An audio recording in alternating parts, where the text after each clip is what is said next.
آپس پشت کرتے ہیں. جیسے آج ہمارے یہاں کا ماحول ہے کہ آدمی کچھ نہ ملے تو چوراہے پر بیٹھ جاتے ہیں, ہوٹلوں میں بیٹھ جاتے ہیں, 2-3 مرتبہ چائے کی چسکی لی اور شروع کر دیے.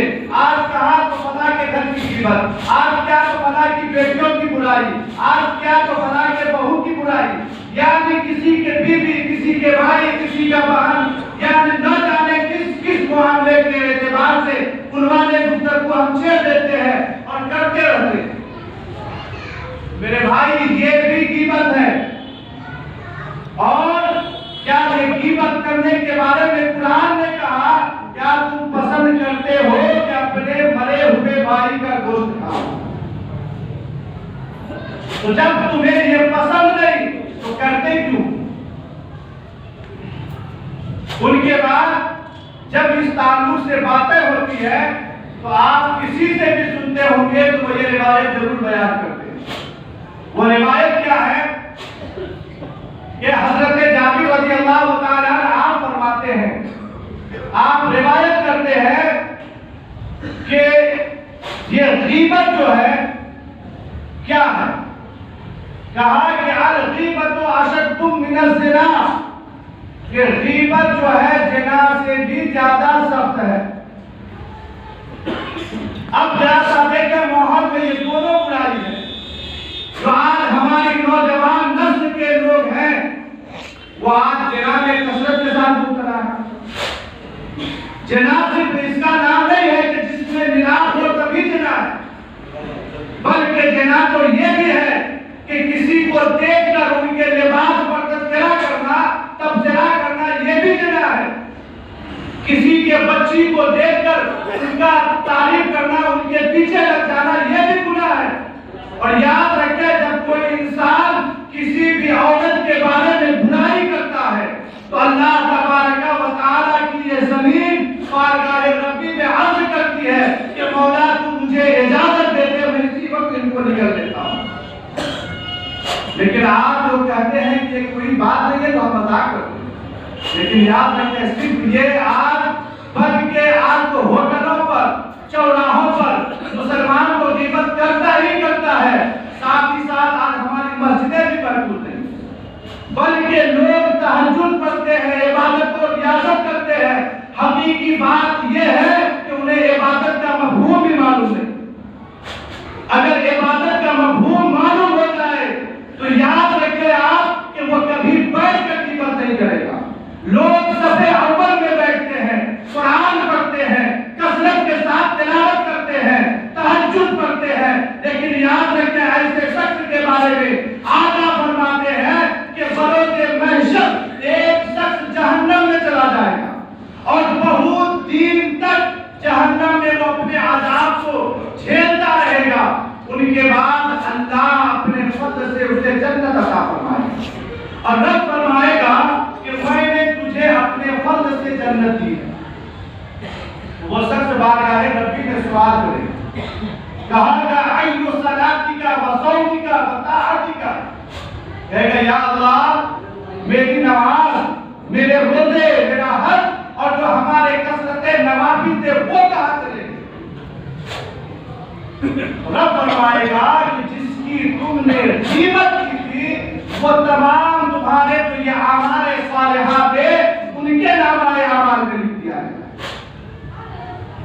تو پتہ کیا چلا کہ آج صرف اسی معاملے کا نام نہیں کہ ہم زمین کو خم کر دیں تو اسی کا نام عبادت نہیں ہے. اگر عبادت کے مفہوم کو سمجھنا ہے تو امام فخر الدین رازی کی تفسیر کو پڑھ کے دیکھیں. امام فخر الدین رازی رحمۃ اللہ علیہ فرماتے ہیں کہ التعظیم لامر اللہ والشفقۃ علی خلق اللہ. ان کی نام عبادت کس کا نام ہے کہ اللہ کے حکم کی تعظیم کرنا اور مخلوق پر شفقت کرنا. یعنی اگر ان کو ایک لفظوں میں کہہ لوں کہ جہاں اللہ کے حکم کی تعظیم آپ کے اوپر لازم ہے وہیں پر مخلوق کے اوپر شفقت کرنا بھی آپ کے اوپر ضروری ہے. پتہ کیا چلا کہ خدمت خلق بھی من وجہ عبادت میں شامل ہے. اب آدمی کیا کرتا ہے کہ بہت زیادہ آج ہمارے یہاں غیبت کو لوگ اس طریقے سے، بزرگان دین لکھتے ہیں کہ اگر آدمی برے لوگوں کی صحبت میں کچھ دن رہے گا تو وہ برائی جو ہے ان کے جسم سے نکل کر ان کے اندر صلاحیت ہو جاتی ہے، اور اگر انسان نیکوکار کے درمیان رہے تو نیکیوں کی جو انوار کی جھلک ہے وہ ان کے اوپر پڑ جاتی ہے۔ اب کہیں گے یہ کیسی بات کریں؟ میں آپ سے کہتا ہوں، ایک آدمی شراب نہیں پیتا لیکن چند روز اگر وہ شرابیوں کے بیچ اٹھنا بیٹھنا شروع کر دے تو کبھی وہ ایک گھونٹ پیے گا، دو گھونٹ پیے گا، پتا کیا چلا ایک گھونٹ پی پی کر وہ عادی بن گیا۔ اور وہی آدمی اگر کسی نیکوکار کی صحبت میں بیٹھے گا تو یاد رکھیں کہ وہ دن بدن آہستہ آہستہ ان کے اوپر یہ بھی صحبت اثر کر جائے گی۔ تو آج ہمارے یہاں ان چیزوں کو لوگ برائی سمجھتے ہی نہیں، عام طور پر کرتے ہیں۔ آقا کریم صلی اللہ علیہ وسلم ایک مرتبہ صحابہ کرام کو حکم دیے کہ آپ لوگ روزہ رکھیں اور پھر جب افطار کا وقت ہو جائے تو مجھ سے اجازت دے کر آپ افطار کریں۔ صحابہ کرام روزہ رکھے، یکے بعد دیگرے آتے گئے، کہا یا رسول اللہ میں روزے دار ہوں، آپ نے فرمایا کہ جاؤ افطار کرو۔ ایک آیا، دو آیا، تین آیا، اس طریقے سے بہت سارے صحابہ کرام آتے گئے اور اجازت دے کے جاتے گئے۔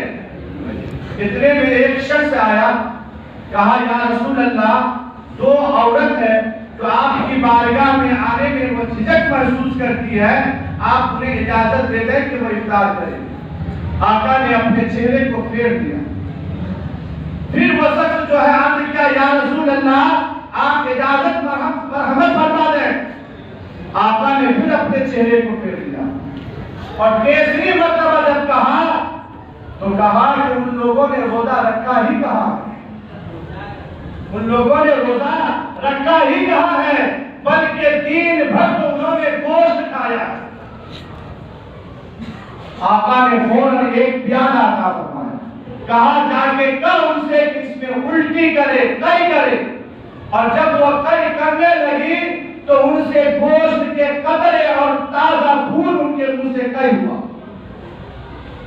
تو کہا کہ اگر میں ان کو چھوڑ دیتا تو ان کے پیٹ کے اندر جہنم کے انگارے ہو رہے تھے، جہنم کے انگارے رہتے۔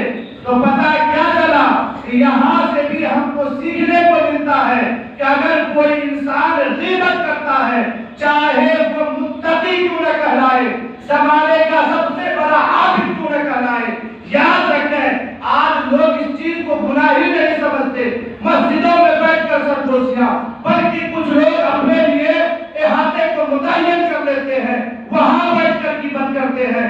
جس غیبت کے بارے میں اللہ کے نبی نے فرمایا کہ یہ غیبت جو ہے زنا سے بھی زیادہ سخت ہے، اور ان کے بارے میں آتا ہے کہ اللہ تبارک و تعالی غیبت کرنے والے کو اس وقت تک معاف نہیں فرمائے گا جب تک جن کی غیبت کی ہے انہوں نے معاف کر دیا۔ یعنی کیا پتا چلا کہ یہ حقوق العباد بھی ہے،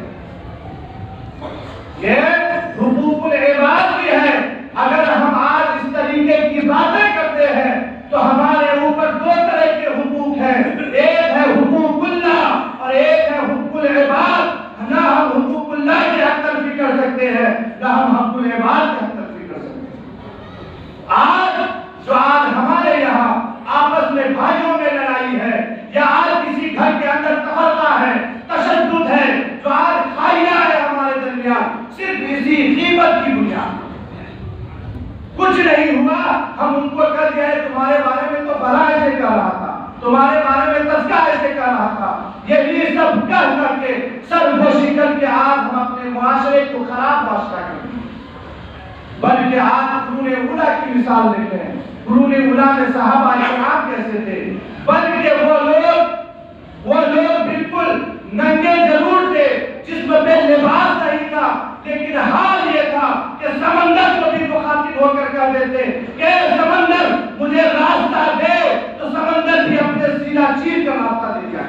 ان کی مثالیں کیسی اور آج ہماری مثال کیسی ہے؟ میرے بھائی اپنے ضمیر پر کسی کے عیب نکالنے سے پہلے، کسی کی برائی کرنے سے پہلے اپنے آپ کو ٹٹولیے، کیا وہ چیز ہمارے اندر ہے یا نہیں؟ اگر آپ اپنے اوپر ٹٹولیں گے، جب ہم اپنے آنکھ میں ٹنکا رکھنا برداشت نہیں کرتے تو دوسرے کے اوپر تشریف کیوں کرتے؟